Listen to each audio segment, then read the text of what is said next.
Hello दोस्तों, welcome back my channel. अगर आप मेरे चैनल पर नए हैं तो कृपया पहले मेरे चैनल हसन तुकबंदी को सब्सक्राइब कर दें ताकि आगे आने वाली वीडियो आपको समय समय पर मिलती रहें। तो दोस्तों, अभी तक आपने सुना कि कैसे सोनम अपने सपनों को सच करने के लिए अपने माता पिता के घर से भाग जाती है और दिल्ली में नरेश नाम के लड़के के साथ लिविंग रिलेशनशिप में रहने लगती है।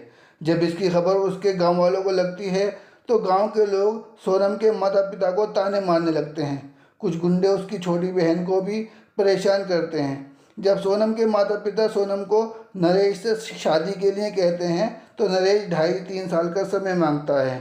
और अब आग है। पूनम की यह बात सुनकर अनिल सिंह बहुत शर्मिंदा हुए। पूनम ने आज तक कभी अपने पापा से इस तरह बात नहीं की थी, लेकिन आज अनिल सिंह को महसूस हुआ कि पूनम को बहुत ज़्यादा दर्द हुआ है। इसलिए उन्होंने आज ही सोनम से दोबारा बात करने का फैसला किया। वे अपने कमरे में आए और वीना को आवाज़ लगाई। उस समय वीना किचन में दोपहर का खाना तैयार कर रही थी। पति की आवाज़ सुनते ही काम छोड़कर कमरे में चली आई। वीना, क्या बात है जी, इतना परेशान क्यों हो? सब ठीक तो है? अनिल सिंह गुस्से में, सब ठीक ही तो नहीं है, जानती भी हो आज क्या हुआ है। आज तो भगवान ने हमारी लाज रख ली, नहीं तो मुंह दिखाने लायक नहीं रह जाते। बिना हैरानी से, क्या हुआ? अनिल सिंह, तुम पहले सोनम को फ़ोन लगाओ, आज मामला साफ ही किए देता हूँ। वीना को कुछ और पूछने की हिम्मत न हुई और वो एक कागज़ में से नंबर देखकर फ़ोन मिलाने लगी। सोनम उस समय ऑफिस में बिजी थी।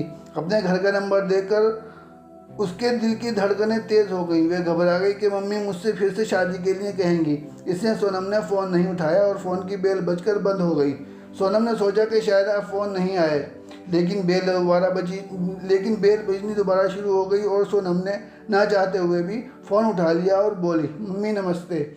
अनिल सिंह ने वीना से फ़ोन लिया और सोनम को नमस्ते का जवाब ना देते हुए सीधा उसको लताड़ना शुरू कर दिया। अनिल सिंह, सोनम तू हमें जीने देगी या नहीं? सोनम को अंदाज़ा भी न था कि फ़ोन पर पापा बोलेंगे, लेकिन वो उनकी बात का अर्थ न समझी और कहा, क्या बात है पापा, सब ठीक तो है ना? अनिल सिंह गुस्से में, ठीक ही तो नहीं है। लोग हमें ताने और जली कटी तो पहले ही सुना रहे थे, लेकिन आज तो रास्ते में कुछ आवारा लफंगों ने पूनम का हाथ तक पकड़ लिया। और तू जानती है ना कि उन लड़कों की इतनी हिम्मत क्यों हुई? क्योंकि वो पूनम को भी ऐसा ही समझ रहे थे जैसे कि तू है सोनम। लेकिन पापा, मैं तो अनिल सिंह ने सोनम की बात बीच में ही काटी और कहा, देख सोनम, अगर तू चाहती है कि तेरा और हमारा कुछ वास्ता रहे तो 1 महीने के अंदर उस लड़के से शादी कर ले, नहीं तो तेरा और हमारा कोई नाता नहीं। इतना कहकर अनिल सिंह ने गुस्से से फ़ोन पटक दिया और कुछ कहे बिना ही कमरे से बाहर चले गए। वीना भी पूनम से सारी बात जानने के लिए पूनम के कमरे में चली गई। रात को जब सोनम और नरेश खाना खाकर साथ बैठे थे तब सोनम ने नरेश से कहा, नरेश, आज पापा का फ़ोन फिर से आया था। नरेश, अच्छा, क्या कह रहे थे पापा? सोनम, बहुत गुस्से में थे। नरेश, क्यों, क्या बात हुई? सोनम, पूनम को लेकर बहुत गुस्से में थे। नरेश, क्यों, क्या हुआ पूनम को? सोनम ने नरेश को सारी बात बताई और रोने लगी। नरेश ने प्यार से सोनम को चुप कराया और फिर समझाना शुरू किया। नरेश, देखो सोनम, लिविंग रिलेशनशिप के लिए मैंने तुम पर कोई जोर नहीं दिया था। ये बिल्कुल सच है कि मैं तुमसे प्यार करता हूँ, इसमें ज़रा भी शक की गुंजाइश नहीं है। लेकिन मैं तुमसे पहले ही कह चुका हूँ कि मैं अभी शादी के लिए तैयार नहीं हूँ। अगर मुझे पहले पता होता कि लिविंग रिलेशनशिप में रहने से तुम्हारे पेरेंट्स को एतराज़ होगा तो मैं कभी तुम्हारे साथ न रहता। शायद लिविंग रिलेशनशिप तुम जैसी लड़कियों के लिए नहीं है। अगर अब भी तुम चाहो तो अलग रह सकती हो, मुझे कोई एतराज़ नहीं है।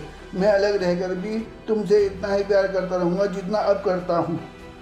सोनम भी नरेश को चाहती थी और उसे डर था कि अगर मैं नरेश से अलग हो गई तो हमारी रिलेशनशिप भी ख़त्म हो जाएगी। इसलिए उसने अपनी आंखों से आंसू पोंछते हुए कहा, नरेश, अब मैं तुमसे अलग नहीं रह सकती। नरेश, तो फिर तुम्हारे पेरेंट्स, उनका क्या करोगी? सोनम, पता नहीं क्या होगा, शायद फिर से उनसे कभी मिलना नसीब ना हो। नरेश, तो क्या तुम मेरे लिए अपने पेरेंट्स को छोड़ दोगी? सोनम, नरेश, मैं तुमसे इतना प्यार करती हूँ कि तुम्हारे लिए सारी दुनिया को छोड़ सकती हूँ, लेकिन तुम फिर कभी मुझसे अलग होने की बात ज़बान पर मत लाना, क्योंकि अब दुनिया में तुम्हारे सिवा मेरा कोई नहीं है। नरेश ने सोनम का हाथ पकड़ा और उसे आश्वासन दिया कि हम दोनों जल्द ही शादी करेंगे, लेकिन कब इसकी कोई सीमा न थी। उस रात को सोनम यही सोचती रही कि अब क्या करूंगी। मम्मी पापा का फ़ोन आया तो मैं उनसे क्या कहूंगी। इसी सोच विचार में एक हफ्ता और गुजर गया, मगर गांव से किसी का फ़ोन नहीं आया। नरेश ने सोनम को खुशखबरी सुनाई कि वे 6 महीने की ट्रेनिंग पर यूरोप जा रहा है, उसका प्रमोशन हो गया है। सोनम भी ये खबर सुनकर बेहद खुश हुई। उस रात वे दोनों एक बार फिर प्रेम वासना में डूबे रहे। अगले दिन रमेश यूरोप के लिए रवाना हो गया। सोनम चाहती थी कि वह जल्द से जल्द अपने पेरेंट्स को अपनी और नरेश की शादी की खबर दे, लेकिन कैसे। फिर अचानक उसे एक उपाय सूझा। उसे याद आया कि एक बार उसने एक फिल्म में देखा था कि लड़की शादी से पहले ही प्रेग्नेंट हो जाती है और फिर लड़के को मजबूर होकर लड़की से शादी करनी ही पड़ती है। बस सोनम को भी यही तरकीब सूझी और उसने अपने गर्भ को रोकने वाली टैबलेट नहीं ली और वे भी प्रेग्नेंट हो गई। इन 6 महीनों के बीच जब कभी नरेश का फ़ोन आता तो सोनम उससे बात करती, इधर उधर की ऑफिस की बातें करती, लेकिन कभी उसे ये नहीं बताया कि वे प्रेग्नेंट है। सोनम नरेश को सरप्राइज़ देना चाहती थी, इसलिए उसने अपने ऑफिस में भी सबसे मना कर दिया था कि ये बात नरेश को कोई भी ना बताए।